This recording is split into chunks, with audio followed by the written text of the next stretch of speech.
just mindful of time, members, it's midday. I think we'll go to item 9 now. Yes, we will.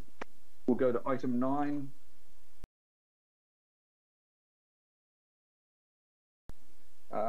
It looks at an update to our future development strategy.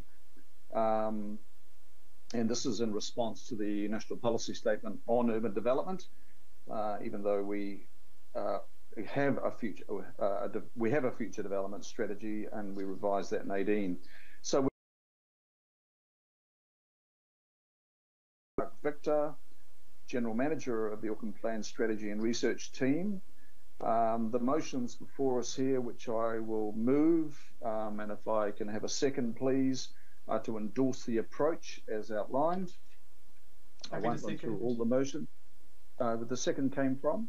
Councillor Hills.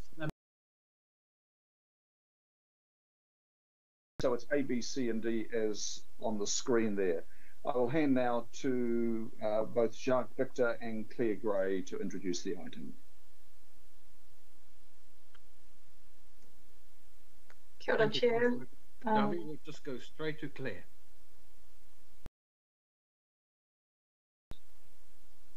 Kia ora, Chair. Tēnā koutou katoa. Ko Claire Gray tōku ingoa, and just going to give you a brief overview of our development strategy. And the purpose of the report is really to get our approach endorsed, and so we can begin work on the new development strategy. So that's, as the Chair mentioned, in response to a new requirement in the National Policy Statement on Urban Development. We do have an existing in 2018. We do now need to look at an update again, primarily because the NPSUD asks us to. We do also still have to meet similar requirements, but slightly different. We will be preparing this update under those dual legislative requirements. And any update would still sit as part of the Auckland Plan, but we will have to rename it to the Future Development Strategy rather than. In terms of the timing, it needs to feed into the next long-term plan, so that's the 2024 long-term plan. And in order for it to usefully feed into and inform that long-term plan, the strategy really needs to be complete by around the middle of 2023.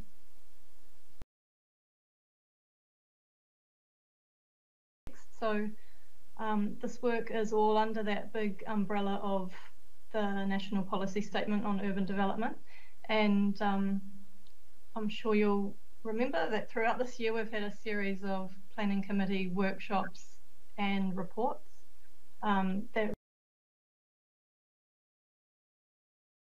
strategic direction for the intensification plan changes, for example. So that's the work around the walkable catchments and rapid transit stops. We've also produced some evidence documents, so the housing capacity assessment that was published in July this year. That's been completed and is currently underway. And the future development strategy sits in the third phase of the work, and it will need to align with the work that's been carried out in phase 1 and 2.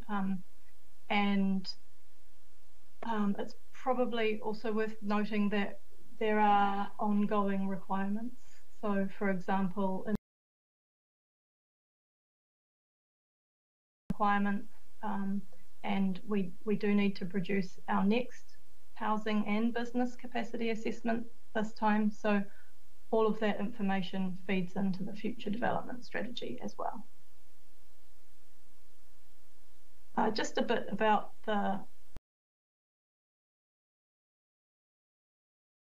it's a long-term strategic planning document. looking out over a 30-year period. And the purpose is, so this is under that dual legislation that I was talking about before, so the Local Government Auckland Council Act and also that MPSUD requirements say that the purpose is to contribute to Auckland's social, economic, environmental and cultural well-beings. Our earlier MPSUD work, we also have to show how we'll achieve that well-functioning urban environment. And we need to show that Auckland has enough development capacity, so that's both for housing and business, over the short, medium and long term.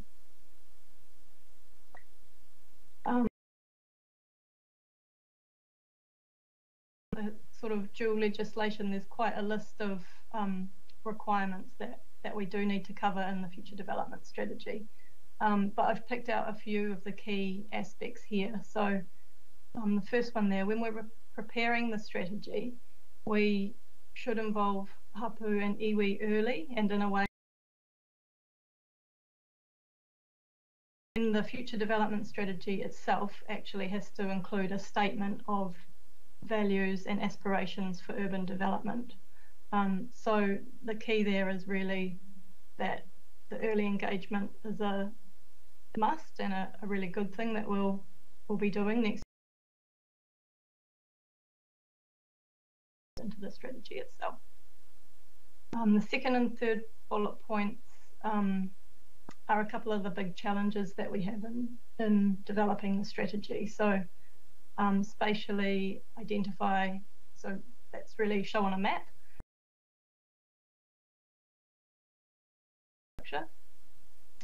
And the strategy should provide enough information that all players can coordinate decisions around the provision of bulk infrastructure and services.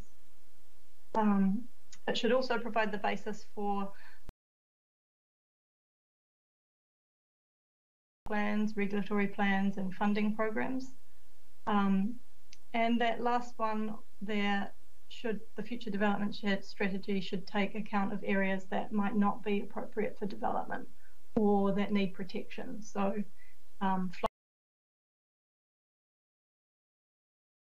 ecological areas that should be protected, significant open space, those kind of issues will need to be considered when we're pulling all the information together and preparing the strategy. Looking at the engagement and consultation, so we need to involve a range of people and organisations in preparing the draft strategy.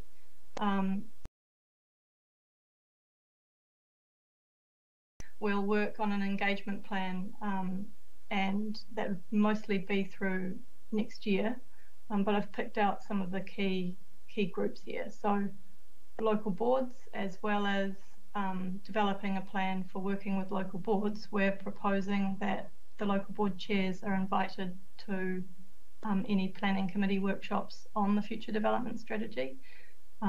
That's also the model that we followed with the MPSUD workshops earlier this year. Mana Whenua Forum and the IMSB Secretariat to understand how they'd like to be involved in developing the strategy.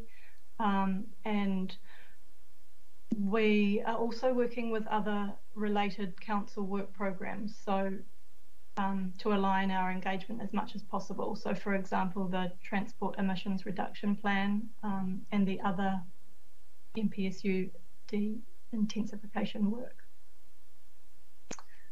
Key stakeholders. So for us, that's primarily infrastructure providers and also the development sector, but we will be working on a list of external stakeholders once we've.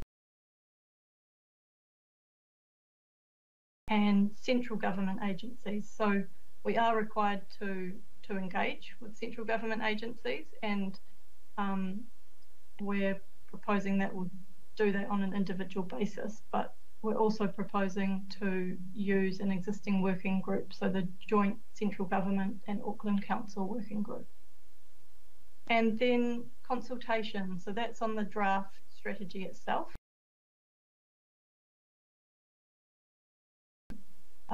The beginning of 2023, and we need to follow the special consultative procedure, so that's set out in the Local Government Act, and that's generally used when decisions have high significance or have major implications for the community, and it does set out some minimum requirements, for example, a 1 month period for submissions.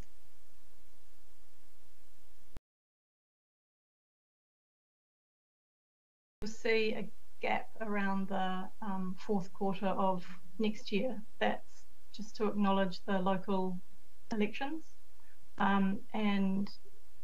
Yeah, as I've just talked about, engagement on preparing the draft is really throughout next year, 2022, and then the more formal consultation is in early 2023 with adoption in the middle of 2020.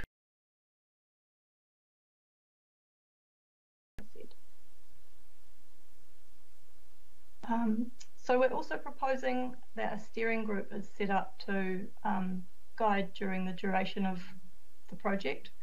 So the purpose is around providing direction on the content and the project approach and the engagement approach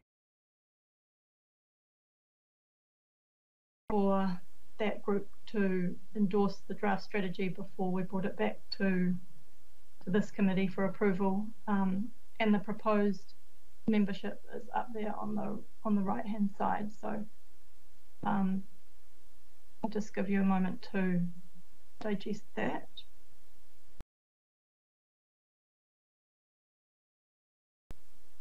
It's in the report too, Claire. Yes, it is. Yeah. And looking at our next steps, so if the development of the update's approved, then we would look to set that steering group up and confirm a series of workshops last year, work on our engagement approach that I've talked about with some of those key stakeholders, and set the project up in more detail, so establish work streams and start engaging across the council family. Chair, that's our presentation. Thank you, Claire. Jacques, do you have anything to add, Jacques? No, thank you, Chair. Not at this stage. I'll jump in with questions if needed. Thank you. Okay, I'll go to questions. Deputy Mayor, please. Very important work. First question is, how is the 3x3 legislation the government and the opposition are jointly putting forward, and it's been fast tracked, so how is that going to affect this work? So it's basically unlimited growth everywhere. And the second question is, there's huge financial implications here, so what is going to be the financial interface other than the LT?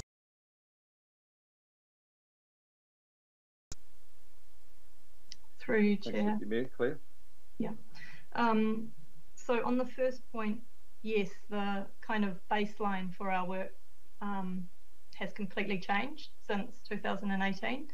And the MPSUD, as well as the MDRS, the enabling bill,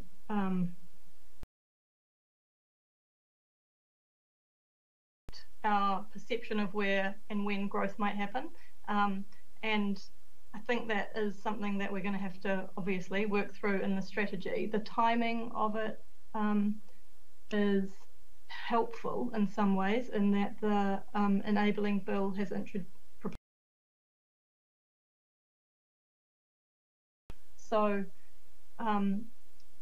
whereas before the appeals could have extended on past the adoption of our future development strategy, now they're likely to be wrapped up around the same time. So we should have a pretty good idea of the direction that all of that's heading before details of how we're going to work through it. I think that's that's the purpose of starting this work. It is difficult in that in some ways that detailed prescriptive stuff that's coming through from central government is coming ahead of what we'll be working through over the course of next year, is figuring out how the strategy actually does respond to those central government directives. In terms of the financial implications, I guess the purpose of the future development strategy is of where and when investment in planning and infrastructure will be made. So, for example, in the existing development strategy, we've got the development areas, the kind of priority areas for development that council and the development sector can focus their attention on. In terms of the council's financial, through the long-term plan and in particular the infrastructure strategy. So we need to work very closely with our infrastructure strategy team to include their work and what influence our future development strategy work has on the infrastructure strategy itself. So that's why I'm kind of emphasising the importance of getting our future development strategy finished in the middle of 2023 so that it really can actually feed into an wide planning. Yeah, I'll leave that there unless Jacques has anything to add. Yes, I can maybe just add one thing in terms of the second part of the question, so around the financials. One of the things that the future development strategy has to do is to sequence development, which clearly links to infrastructure. So you will remember when we did the future urban land supply strategy, which had a very similar intention, did a very similar thing. We developed that very closely with all of the infrastructure providers, and one of the biggest considerations in that was the financial. Could we afford over time? And so I think that will again be one of the key things, and was working really closely with all of the infrastructure providers and looking at what those financial implications are. But I also think the two questions that the Deputy Mayor raised, a lot of uncertainty, and it starts making it really hard to if it is a given, it starts making it really hard to predict where infrastructure is needed when. So that's a very complicated thing we're going to have to work through. Yeah. Thank you, Jacques.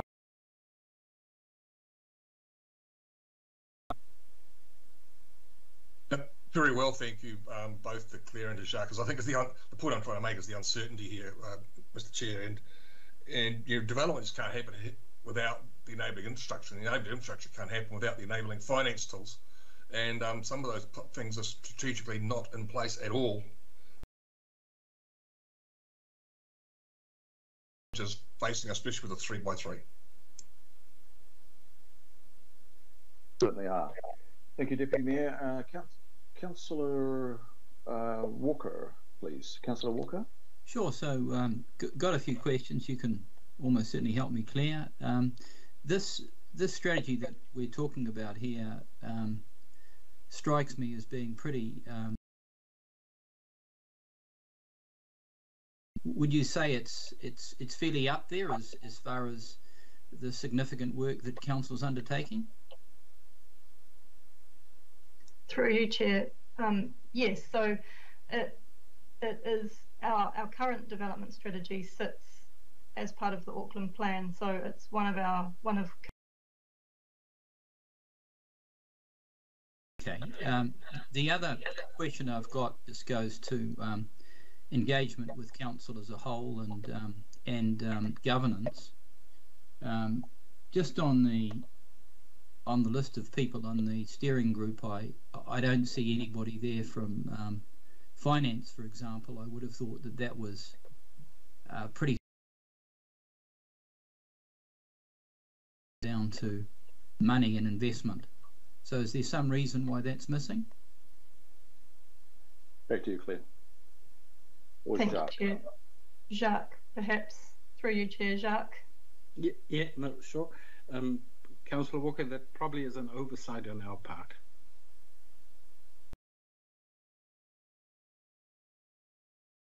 The other question I've got just goes to process, because we've got this steering group, which very much looks like a committee or a subcommittee, but it's not defined as such.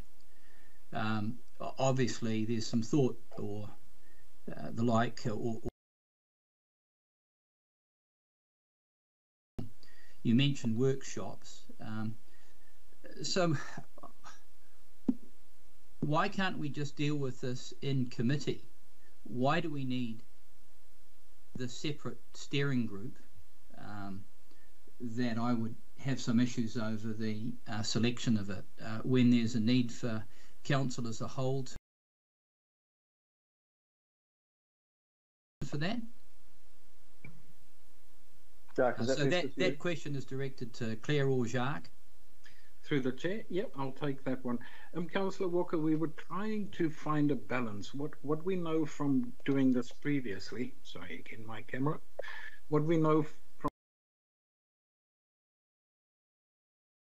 so many issues that need to be considered, and it becomes really helpful for us to be able to get political direction kind of on short notice.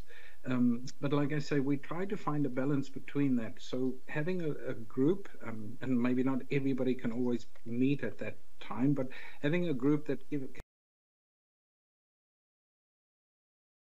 a full committee on a regular basis, that was kind of our intention behind it. We fully appreciate that the nature of what this is affects the whole region.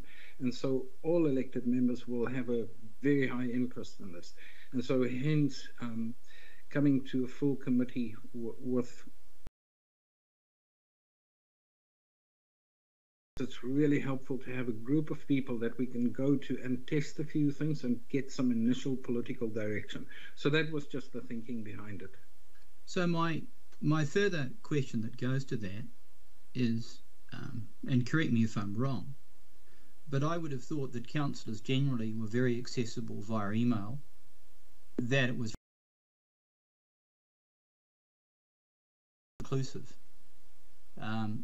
So I'm just signalling, Mr. Chair, that I've got some issues around just how this group has been selected and the notion of the criteria that are driving it, because I'm certainly accessible in the future development of Auckland, as I would suggest most of us do, and I would suggest otherwise we're in a situation where we're not going to be as up to speed, and maybe we should be. And certainly as far as Claire is concerned, she indicated that this is some pretty significant work as to so perhaps if you can elaborate further, Jacques, because as I understand it, I'm still unsure as to whether this is a subcommittee or what it is. Sure, through the chair. Already admit.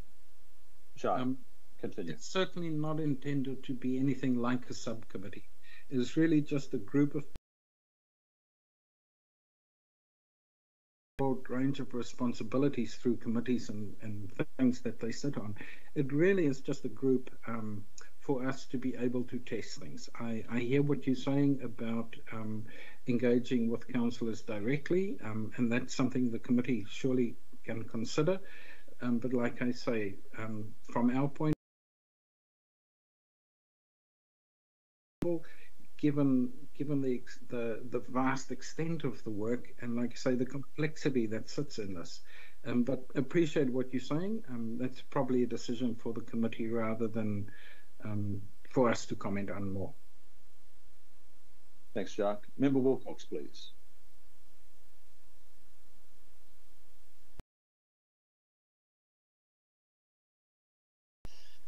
My question is relating to paragraph 52, where the NPSUD requires us in this FTS to create a statement or receive a statement from Hapu and Iwi. So in this situation, and the example I'm going to give is, well, just in Kaipara alone, I can come up with 10 Hapu straight away. So how are we going to deal with this, and what's the process in engaging with these Hapu and Iwi? Sorry, Claire, shall I? Oh. So that's their definition, not ours. And what our thinking is in this case, again, is that we actually engage directly with mana whenua and Mata Wakat, but particularly with mana whenua, and ask them how they would define this, what would work for them.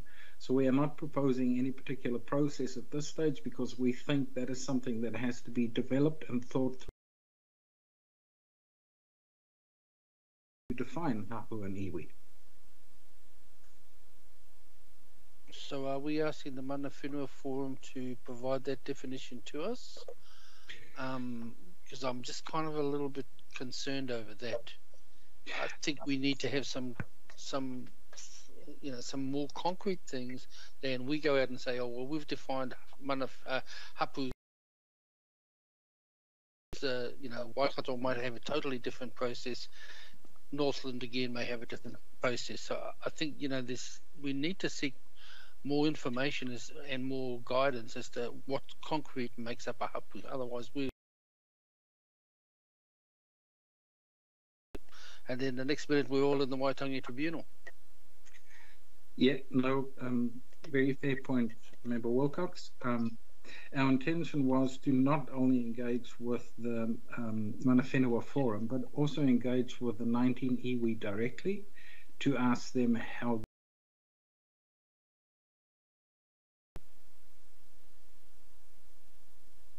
Sorry, Chair. I think the purpose of my question is really to ask, this is not a question for others to decide, this is a question for the government to give us direction. Is it not? Because if we ask, end up with a whole mess.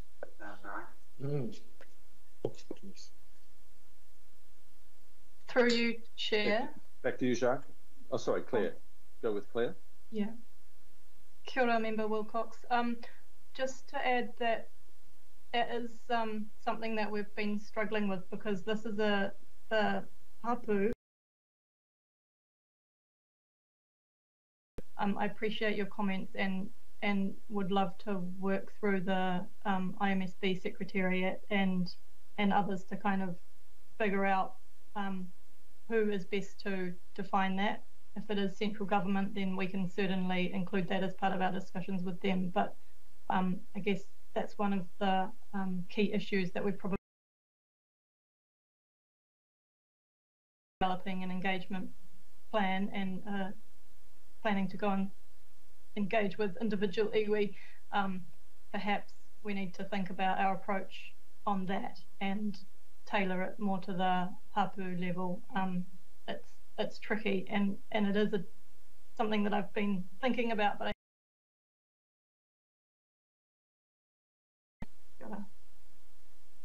Thank you, Member Wilcox, and thank you for the replies there, Claire and Jacques. I'll now go to a question from Councillor Watson, please.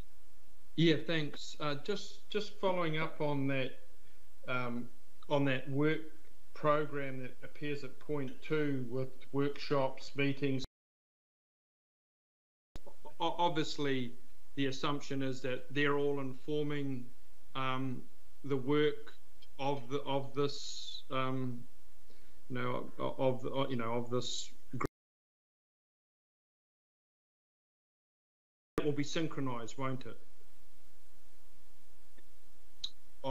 Claire, with you? So the question is around the synchronising of, we're looking at table 1, aren't we, Councillor Watson, and the various work streams there and how they all meld together, Claire, I think is the question. Yeah. Work will be getting taken to the workshops and to the appropriate committees for approval or guidance. Absolutely, yes. So as we're developing up the strategy and we're getting the feedback and input from our engagement, we would be bringing committee workshops and also committee meetings. So you'll see towards the end in particular. So that's throughout the development of the strategy, but towards the end, you'll see that there are planning committee workshops and meetings beyond the end of the engagement as well. So back to you with the content as it's developed and then in its final form. Okay, great. So I got that. So in terms of this, the functions of this steering group, then in terms of providing direction to staff along the lines that Jacques Victor was outlining of,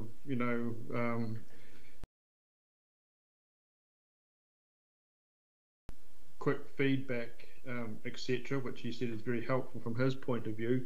From the point of view of the balance of the council that aren't on the steering group, then what is the mechanism or process that's envisaged to inform the rest of the council by way of communication? Jacques or Claire? I suppose, Councillor Watson, the key mechanism that we thought would be through a whole series of workshops with this committee, and then also formal meetings, and it may very well be that there are, as we things to the committee to kind of sign off in the interim so that we can proceed with the next bit of work. So that was the main mechanism that we were thinking, is both a whole series of workshops and a number of formal committee meetings throughout. After the fact, though, won't it? It won't be simultaneous with any consideration that the steering group might be making. Is that right? Yeah, so that probably would be, we would get some feedback and direction from the steering group on particular things, and that is then what we would bring to just final question, who's the chair of the Rural Advisory Panel when he or she's at home? The chair is the Deputy Mayor. Oh, okay. I'm not sure if there's a Deputy Chair, but it's the Deputy Mayor. Our Deputy Mayor, okay. Yeah. Okay, thanks, Jacques. Thank you, Councillor. Now, I think I've taken all the questions. Maybe, Jacques, can you just tell us what's going to give here? Because I do look at the financial implications paragraph. I think it's that one there. Maybe it's 56 and 57, is it? All consumed on the water strategy, or a lot of your team, and now you're bouncing into another government directive on the MPSUD, and I'm very aware that to deliver on other parts of the planning committee work program, and you're signalling things will have to be deferred. It's good for us to know what these government directives do to us. There's an expectation that we deliver for the boards, or we're responding to various parties. What is going to give for us to enable a reallocation of budget to support this? Because I'm very clear that there's no allocation with these directions. Are you in a position to tell us at this stage, or is that something that needs to be articulated later as to what is going to give. Through the chair, yes, I can't tell you that at this point. That is just stuff we're going to have to work through.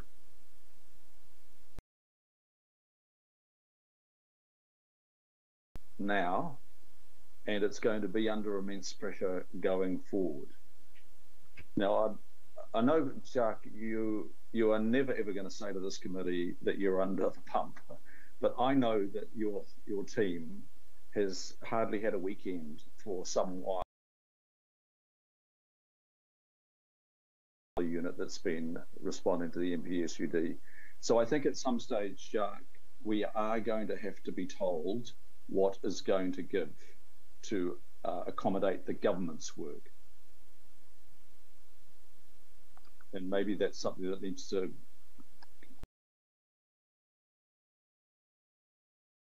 Okay, sorry, Jacques, did you want to add anything there or just leave it at that? Yeah? No, I was just saying yes. Yeah. Okay, we've got the motions before us. We're going to add the chair of the finance, but it should be the chair and the deputy chair of the finance committee.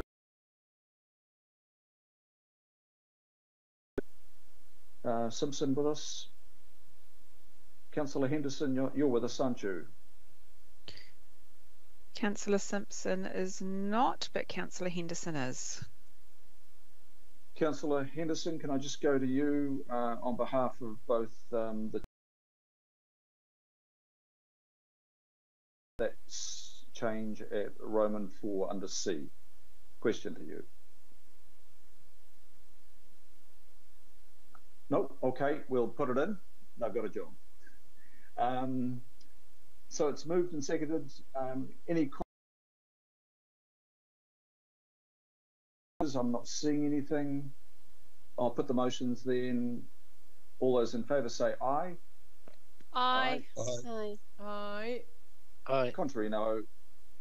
And declare that carried. No. Thank you. Speaking.